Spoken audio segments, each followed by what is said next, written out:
Leo tunazungumzia maisha halisi na kweli ya Rais wa Kongo Mobutu Sese Seko, bila kuongeza bila kupunguza.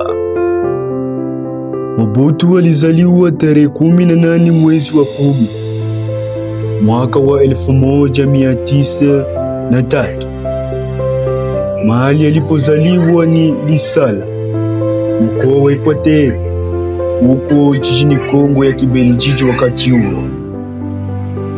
Baba yake Mobutu alikuwa anaitwa Albert Shadema, alifanya kazi ya upishi. Mama yake pia Mobutu aliitwa Marie Madeleine Yemo, na yeye pia alikuwa mpishi. Baba yake Mobutu alikufa alipokuwa mdogo. Mobutu alisoma shule za kimisionari.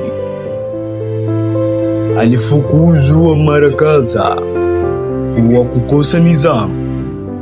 Baadaye alijiunga na jeshi la Kibeljiji lililoitwa Force Publique. Huko alipata elimu ya kusoma na kuandika. Alifanya kazi ya uandishi wa habari. Jinsi alivyopata urais. Mwaka wa 1960 Kongo alipata uhuru. Wakati huo Mobutu alikuwa akingali kanali na mkuu wa wafanyakazi wa jeshi. Miezi michache baadaye ya uhuru, kulikuwa na migogoro kati ya Rais Kasavubu na Waziri Mkuu Patrice Emery Lumumba. Tarehe 18 mwezi wa 9, Mobutu alitangaza kwenye redio kwamba wanasiasa wote wasimamishwe kazi. Alimweka kando Patrice Lumumba. Miaka mitano baadaye, tarehe 28 mwezi wa 11 mwaka wa 1965, Mobutu alifanya mapinduzi, akaondoa serikali ya Kasavubu na kujitangazia urais wa Jamhuri ya Kidemokrasia ya Kongo. Aliyoyafanya wakati wa urais wake, Mobutu alitawala kwa miaka 32 kuanzia mwaka wa 1965 hadi 1997. Mambo aliyoyafanya, unaambiwa bwana alifanya mambo mabaya. Kwanza, alibadili jina la nchi. Mwaka wa 1971 alibadilisha jina la Kongo na kuwa Zaire. Unaambiwa alibadili hata jina lake na kujiita Mobutu Sese Seko, Mkongwendu wa Zabamu. Pili, alianzisha mfumo wa chama kimoja, Chama cha Mapinduzi ya Watu wa MPR. Kilikuwa chama pekee kilichoruhusiwa. Hakukuwa na upinzani rasmi kwa miaka mingi. Tatu, alitangaza sera ya utetezi. Alisema watu warudi kwenye utamaduni wa Kiafrika. Yeye mwenyewe alipiga marufuku majina ya Kikristo. Watu wengi walibadili majina. Mobutu uliambiwa alivaa kofia ya chui na fimbo kama alama ya utamaduni wa Kiafrika. 8.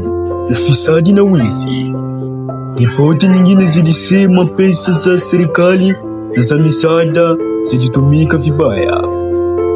Alikuwa na mali nyingi nje ya nchi na ikulu kubwa kutupadolite. Wakati huo huduma za elimu na afya zilizofika sana. 5. Haki za binadamu.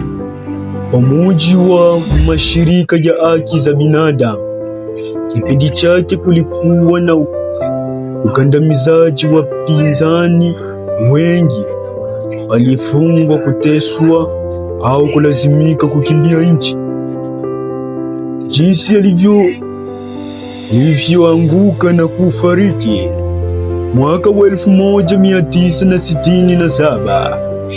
Vita vilianza mashariki mwa Zaire. Vikundi vya waasi nchi ya Laurent Desire Kabila vilipenya nchi nzima.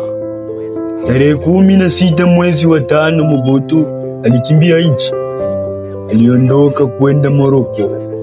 Siku chache baadaye, Kabila aliingia Kinshasa kujitangazia urais.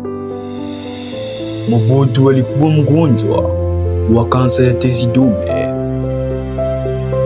Alifariki tarehe 7 mwezi wa 9 mwaka wa 1967. Mahali alipofariki ni Rabat, Morocco. Alizikwa Morocco. Huo ndio ukweli wa maisha ya Mobutu Sese Seko Ngwendo wa Zabao. Alianza kama mtoto kawaida huko Lisala, akawa rais kwa miaka mingi, kisha kaondoka na kufariki mbali na nyumbani. Historia inatukumbusha sisi kazi yetu ni kutoa ukweli. Wewe umejifunza nini kutoka kwenye maisha yake? Tuambie kwenye comment. Kama umependa ukweli huu, like, share na subscribe. Na hii ni Abasi TV. Asante kwa tusikilizane. Abasi Online.